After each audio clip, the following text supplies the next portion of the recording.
If we place an infinite number of monkeys randomly typing on infinite typewriters, one of them will eventually write Hamlet, with probability 1.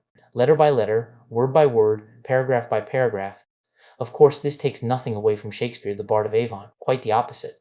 After all, he didn't have an army of infinite monkeys typing at random. So what happens in practice? If a monkey types randomly, the odds of it producing a coherent sentence are astronomically small. In fact, in 2003, a group of British researchers tested a version of this idea using 6 monkeys and a computer. Instead of writing Hamlet, the monkeys mostly typed the letter S and used the keyboard as a toilet, which confirms that monkeys and typewriters are enough. Infinity is required for the idea to actually work.